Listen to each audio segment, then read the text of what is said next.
Sekarang itu polisi akan datang ke rumah nasabah yang sedang melakukan telat bayar pinjol atau dia itu mau melakukan galbay pinjol karena aduan dari DC mau dibawa ke jalur hukum. Apakah benar demikian? Di sini saya mau bahas tentang hal itu. Assalamualaikum warahmatullahi wabarakatuh teman-teman semuanya. Pada kesempatan video kali ini saya ingin membahas yang namanya apakah benar polisi itu akan datang ke rumah nasabah pinjol atau nasabah yang telat bayar pinjol, nasabah yang galbay pinjol itu akan diproses secara hukum karena aduan dari debt kolektornya ataupun aduan dari DC-nya. Di sini sebenarnya saya ingin menjawab akan hal itu karena ada beberapa teman-teman semuanya yang mengirimkan screenshot WhatsApp-nya ke Instagram saya, dan di sini saya mau bahas tentang akan hal itu. Kata DC tersebut katanya mau didatengin oleh DC dan juga pihak kepolisian karena mau diproses jalur hukum. Apakah demikian? Itu adalah katanya, bukan faktanya ya teman-teman. Untuk apa pihak kepolisian mendatangi rumah nasabah yang terlilit piutang pinjol karena mau dibawa ke jalur hukum? Nggak ada ceritanya polisi itu mengurusi jalur perdata, adanya juga pidana dan yang lain sebagainya. Karena apa?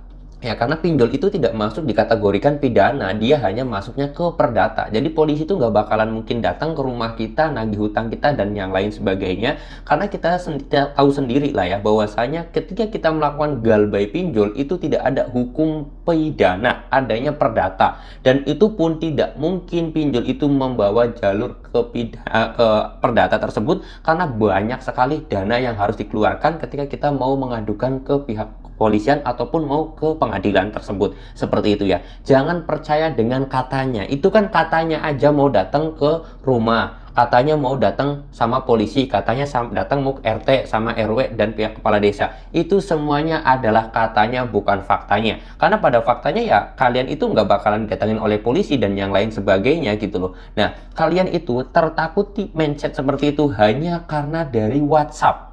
Kalau misalkan kalian itu percaya akan hal itu, sampai nanya-nanya ke Instagram, bahkan spam chat ke Instagram saya, kalian itu lebih baik hapus aja nomor tersebut dan blokir.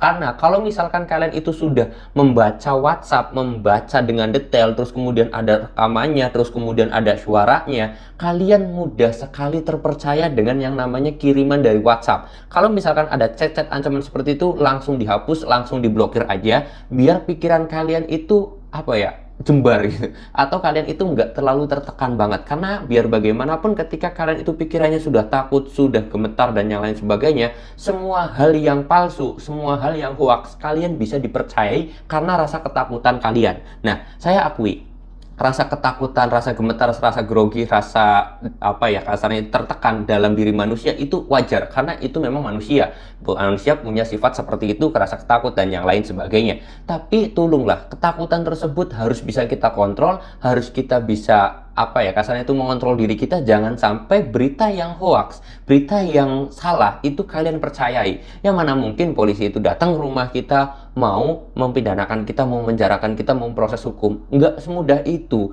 Ketika kita mau mengajukan ke pengadilan, itu juga prosesnya itu nggak sehari 2 hari, bahkan bisa berbulan-bulan teman-teman ya, dan membutuhkan biaya yang banyak juga dari pihak pinjolnya tersebut. Hutangnya cuma 5 juta misalkan, lalu kemudian proses ke pengadilannya itu menghabiskan 20 juta. Mana mungkin pihak pinjol ini mau mengeluarkan 20 juta hanya untuk menagih hutang yang 5 juta? Kan nggak mungkin toh itu. Nah, oke, kalian nggak apa-apa, takut, gemetar, grogi itu adalah sifat wajar. Tapi tolong juga gunakan logika kalian, gunakan pikiran kalian yang sehat itu, jangan mempercayai dengan berita-berita hoax.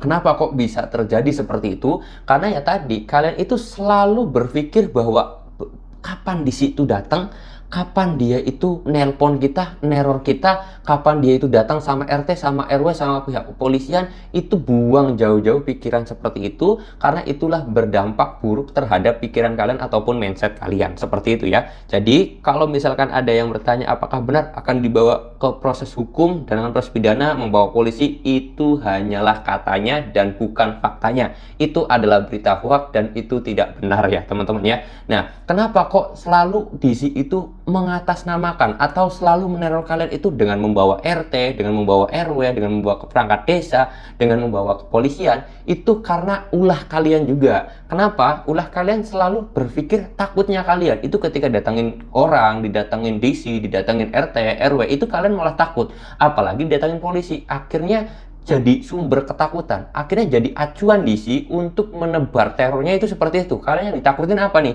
Nanti kalau sudah RT, dulu RT ya, dulu itu RT, saya akan bawa RT dan RW ke rumah kamu. Nah, kalian akan terasa takut.